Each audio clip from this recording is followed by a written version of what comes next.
Saya teruskan. Nabi Yunus itu dakwai kaumnya itu lama sekali dan tidak iman. Nah semua nabi kalau kaumnya tidak iman itu diberi hak Allah ngancam akan adanya azab. Apa? Ngancam akan adanya azab. Nabi Yunus ngomong gitu terusin. Nanti kalau kamu tidak iman itu pasti kena azab. Anggap saja dia ngancam gitu sudah berbulan-bulan. Singkat cerita, azab baru tinggal 3 hari lagi. Ayo nang iman, tinggal 3 hari lagi. Ya kira-kira dia ngomong misalnya Ahad, berarti Ahad, Senin, Selasa, atau kamu milih Selasa ya Rabu, Kamis. Singkat cerita Ahad itu dia gak kuat. Wah semane kurang 3 dino kaumku tetap ora iman. Mangkel asal, minggat deh. Minggat ya jadi minggat kan gak punya tujuan, so asal pergi jauh saja. Ada perahu, sekenanya dia naik saja. Namanya minggat. Kalau bawa bekal terencana, bawa visa paspor kan plesir namanya. Jenenge minggat itu ya gak, ya sekenanya. Nggak persiapan. Singkat cerita sampai ikut perahu nelayan tadi, terus zaman itu ya ada mitos kalau ada gelombang yang nggak wajar pasti ada orang minggat. Terus ditanya siapa yang minggat, Nabi Yunus kan orangnya jujur, saya katanya gitu. Ya sudah yang minggat harus dicemplung no, gitu. Ya, terus ada yang agak baik, ya jangan gitulah, ini kan kita semua butuh selamat, Dudi dulu. Terus Dudi satu lagi ketemu Yunus. Coba mungkin salah udahnya, Dudi lagi ketemu sampai 3 kali ya ketemu Yunus. Makanya fasahama fakana minal mudkhadin, diuji dia kalah kemudian tenggelam. Fal taqamahul khutu wa huwa mulim. Terus dia diuntal, ditelan oleh ikan nun. Nah, di situ ikan nun digambarkan saking besarnya itu. Nah ini uniknya Allah sama kekasihnya. Sudah Allah menyalahkan tapi unik. Ikan ini kan itu sama Allah dikasih instruksi. Kamu nggak boleh makan dia, dia kekasih saya. Terus ketika di tengah di perut apa? Ikan, dia kegelapan. Terus Nabi Yunus cita-citanya satu, ya Allah, kalau saya sumpah gini saya tidak bisa baca tasbih. Akhirnya sama Allah disulap perut ikan itu jadi masjid. Jadi dia di dalam perut ikan ya santai saja tetap wiridan, santai. Fana ada fi dzulumati alla ilaha illa anta subhanak inni kuntu minadz. Ya dia santai aja wiridan karena perut ikan bagi dia adalah masjid. Ya dia disalahkan Allah karena abako tadi minggat, hijrah tanpa pamit. Tapi juga dibela-belain Allah, ikan tadi tidak boleh nelan. Ini perlakuan Allah sama orang yang dicintai. Tapi karena dia Nabi, uniknya apa? Dino Ahad itu kaumnya do nginceng omah Nabi Yunus. Rame-rame nginceng. Lucunya cara nginceng gini, nak Yunus ning omah berarti bodoh nih. Wong omah ana adab kok dene tengok. Bareng diinceng Nabi Yunus tuh gak ada. Oh tenan ana adab, mulane wonge rawani ning omah. Itu uniknya pangeran.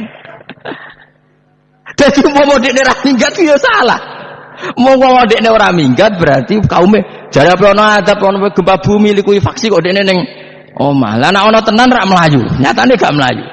Jadi mbak Allah didesain minggat. Tapi nek minggat jadi salah, Nabi yo ora pamit.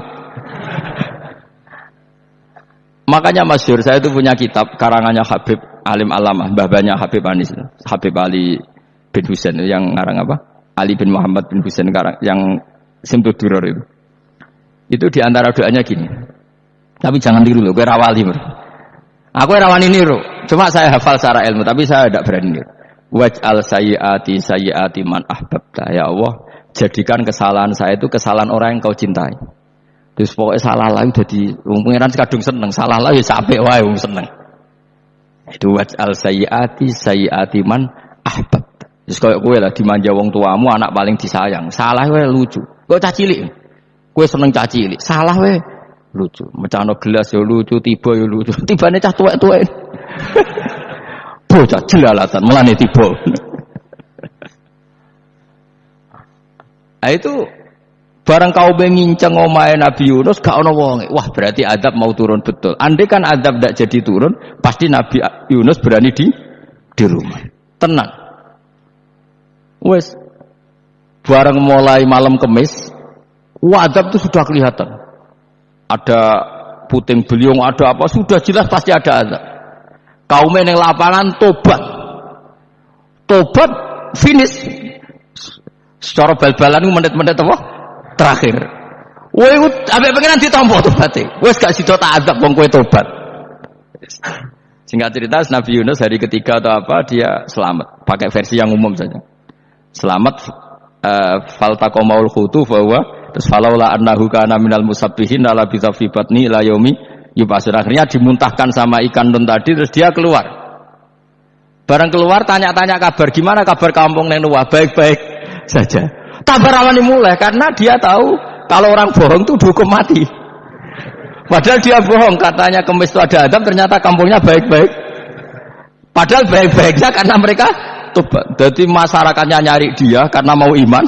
Si nabinya agak berani pulang karena nanti dihukum mati. Itu. Lalu pangeran nabi kekasih itu, pangeran yo bully. Wah itu beda-bedaan. Wong kekasih pangeran, aku yang ngerti itu langsung diadab. Jadi pangeran nabi kekasih itu beda. Orang koyo. Akhirnya biru seramani mulai. Wah nak mulai disiksa.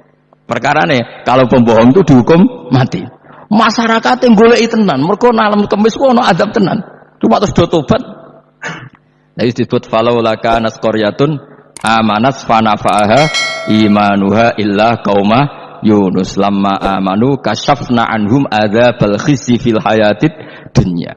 Enggak ada kampung yang saya adab kecuali kasil tak adab, kecuali kaum Nabi Yunus. Aku wis meh ngadab lho, pas menit terakhir peta adab tobat, akhirnya ra sida dari pangeran. Iku kaum Nabi ten. Iku ya barokah minggate Nabi Yunus. Lha iku nabi. Wong keliru kok barokah. Iku nabi. Umpama Nabi Yunus ora minggat, kaume berpikir Yunus bohong. Wong ape ana azab kok tengok-tengok ning omah. Tapi pas minggat tenan yo disalahno pangeran, minggat kok gak pamit. Amalane kira usah protes. Wali iku beda, kekasih pangeran beda. Itu sama dengan sing dialami Rasulullah sallallahu alaihi wasallam ning Sulhul Hudaybiyah. Semua perjanjian itu salah secara hukum fikih. Bukan salah lagi, sangat salah cara ukuran fikih.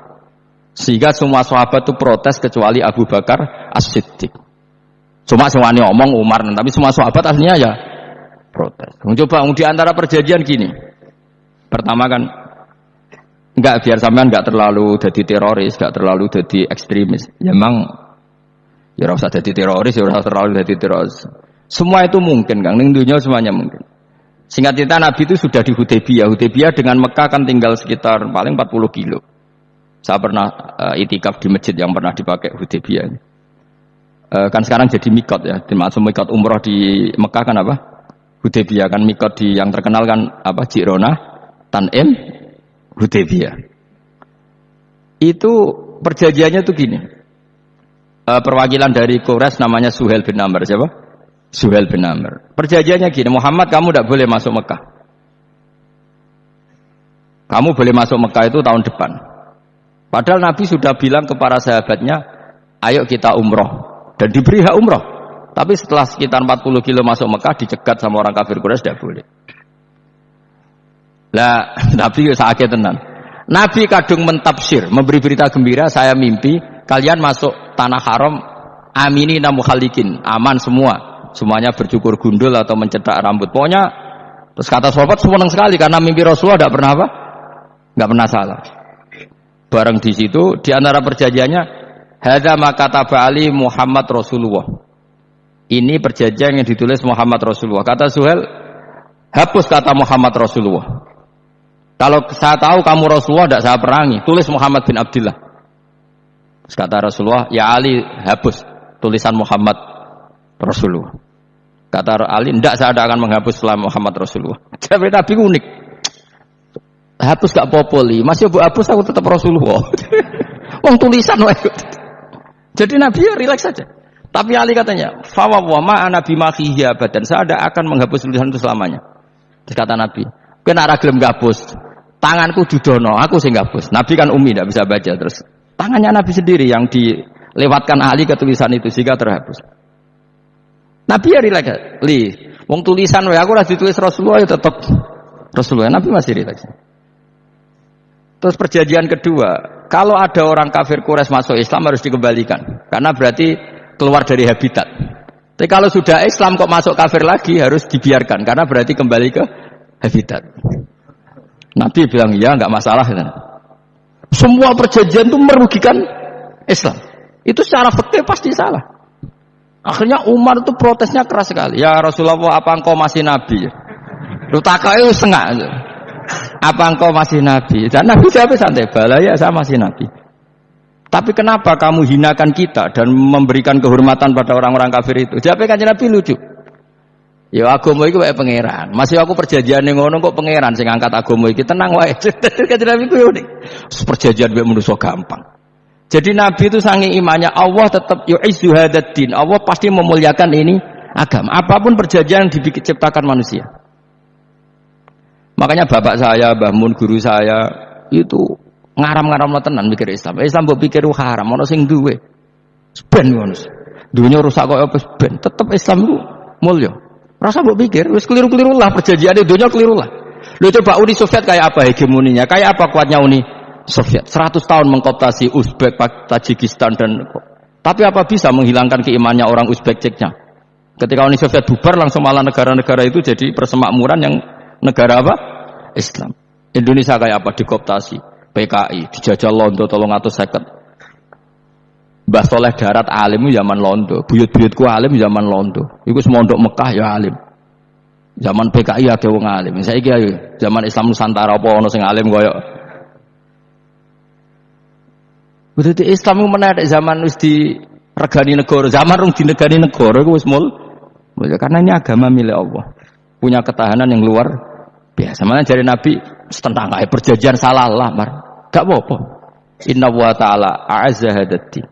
Inna wa ta'ala la yudhi'u dinahu wa la yudhi'u. Pokoknya pangeran bakal ngebaro agamane ora masalah perjanjian keliru lah. Perjanjian ketiga itu semuanya merugikan Islam. Tapi apa kata Abu Bakar ketika protes Nabi gak dijawab, datang ke Abu Bakar. Menurut kamu gimana? Jawab Abu Bakar lucu. Makanya ini menunjukkan makanya kenapa ahli sunnah berkeyakinan afdhalus sahabat itu siapa? Abu Bakar. Jawab Abu Bakar, wes samar, perjanjiannya keliru lah, wes keliru lah, kayak geremeng-geremeng sampai ada geremeng. Tapi la tadkhul bainahu wa baina habibi. Kamu jangan masuk wilayah itu hubungannya orang yang terkasih sama kekasihnya. Wes gak masuk akal lah, semuanya menengah. Ya sehingga ya sudah Allah punya. Ternyata, nah perjanjian keempat ini yang agak Nabi hanya minta gini dok. Itu saya turuti semua, tapi saya minta satu hal kata Nabi. Bolehkan diskusi tentang Islam terbuka. Makanya diskusi terbuka itu baru kata Nabi, jangan larang orang mendiskusikan Islam. Itu dok mintanya Nabi. Oke dari Suhail, diskusi wae pikirannya Suhail kan, diskusi wae. Enggak masuk Islam, diskusi. Jangan larang orang yang membicarakan Islam secara terbuka. Ada kata terbukanya. Dari Suhail, oke enggak masalah. Itu dok yang itu pun enggak jelas menguntungkan Islam apa? Enggak. Akhirnya apa yang terjadi? Darun Nadwa, tempat-tempat pertemuan, cara sakniki gerdu, gedung parlemen, semuanya itu diskusi. Sakjane Muhammad itu sapa? Konsep Islam ku piye? Dan semua yang cerdas dukung sakjane yo bener Muhammad ta. Nyembah watu pancen goblok tenan. Wah, pancen yo goblok tenan wong watu kok di sembah. Terus nak Yahudi, Yahudi ora bener pisan, Nasrani ora bener pangeran atau. Wah, diskusi. Suwe-suwe hasil diskusi sepakat. Pancen yo tetep bener Muhammad. Tetep bener Muhammad. Akhirnya hasil diskusi itu akhirnya mereka membatalkan perjanjiannya sendiri. Perkara baru kayak apa? Malah Nabi ketika Bali di Medina, Umar sempat protes ning dalan. Oke ya Rasulullah, saya nerima konsep Anda, tapi saya menyisakan satu pertanyaan. Jadi jenengan niku ana ayat sing nurjukna la tadkhulunal masjidal harama insyaallahu aminina muhallikina ru'usakum. Lah kok nyatane ra sida mlebu Mekah, malah kita terusir kembali lagi ke Madinah. Lha iku Nabi yang agak lucu ngendikan. Mar, ning ayat iku ra gak ana taune. Apa ana ayat iku taun iki? Sing ngatene taun iki ra kowe. Jadi Nabi iya ora ana taune ya. Tadi ora ana taune kok tauni dhewe kan kira-kira. Ayat iku kan gak ana taune, Umar ae sing GR nafsiri tahun ini. Wong awam suatu saat kamu akan masuk Masjidil Haram. Tapi kan gak ada tahunnya ayat itu. Apa di ayat itu ada tahunnya Umar? Dan Allah bilang tahun ini ya ndak. Ya sudah kalau gak ada tahunnya pokoknya mesti kapan-kapan terjadi. Tapi ora saiki. Kayak sugih rugen kan gak ada tahunnya. Ora saya. Mau aku dong gak ada sugih tapi kan tanpa tahun. Iku suwi. Nah, akhirnya apa yang terjadi? Ada diskusi masif di Mekah. Setiap yang cerdas, setiap Nabi tanya Abu Sufyan siapa? Nabi mau komentar gini dah, sama siapa teksnya? Misluhu la yajhalul Islam. Kalau Islam sudah didiskusikan, otak secerdas Ikrimah bin Abi Jahal, secerdas ini pasti tidak bodoh tentang Islam. Maknanya pasti akal yang waras memilih Islam. Wah, akhirnya Islam jadi masif. Ya sudah, karena Islam sudah masif, tokoh-tokohnya cenderung Islam, akhirnya perjanjian itu dibatalkan sendiri. Akhirnya waro'aitan nasa yadkhuluna fi dinillahi afwaja. Akhirnya mereka berbondong-bondong masuk Islam. Itu artinya apa? Nabi ku gawe perjanjian cara fikih keliru wae, cara fikih cara zahire keliru wae, tetap barokah karena punya hubungan khusus dengan Allah Subhanahu wa taala. Makanya la tadkhul bainahu wa baina habibi.